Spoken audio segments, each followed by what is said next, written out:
அல்லாஹ் கேட்பானே மறுமையில வந்து, எங்க ஐநண்டு கேட்பான், எங்க அவர் கேட்பான். யாரு கேட்பான்? அல்லாஹ் மன்னிக்க மாட்டான் என்று ஒரு அடியான் சொன்னானே, அவன் எங்கே என்று கேட்பான மறுமையினால். அந்த அடியான் கொண்டு வந்து நிப்பாட்டப்படுவார். இன்னொரு அடியானும் கொண்டு வருவார். முஸ்லீம்ல வரக்கூடிய செய்தி. அல்லாஹ் கேட்பானா, என்ன உங்களுக்கு தெரியும்? அல்லாஹ் தொழுகிற போற, இது முன்னாடி நடந்தது, ரசூலுல்லாஹ்க்கு முன்னாடி. அல்லாஹ் தொழ போற ஒருவரை ஒருத்தர் என்ன செய்யறாரு, வாங்கப்பா அல்லாஹ் வணங்க போங்கன்னு கூப்பிடுறாரு. அவர் சொல்றாரு, என்ன பார்க்கவா அல்லாஹ் உன்னை படைச்சான்? இவர் உடனே ஒரு வார்த்தை சொல்லிட்டார், அல்லாஹ் உன்னை மன்னிக்க மாட்டான். இது அல்லாஹ் மறுமையில விசாரிக்கிறது ரசூலுல்லாஹ் சொல்றாங்க. அல்லாஹ் கேட்பான, எங்க அவர் வர சொல்லுங்க. கூப்பிட்ட உடனே அல்லாஹ் கேட்பான, நான் இவரை மன்னிக்க மாட்டேன் என்று உனக்கு யாரு சொன்னது?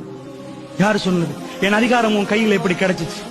குடுவோன் நன்மை என்பான், குடுவோன் நன்மை அவருக்கு பானரகத்திலிருந்து தூக்கி போடுவான். ஒரு வார்த்தை மன்னிப்பு அல்லாஹ்வுடைய கையில் இருக்கிறது. அல்லாஹ்வுடைய நல்லடியார்களே, இன்னைக்கு பார்க்கிறோம், நீ நரகவாசி, நீ அப்படி, நீ இப்படி தைரியமாக முஸ்லிம்கள் பேசுறார்கள். அல்லாஹ்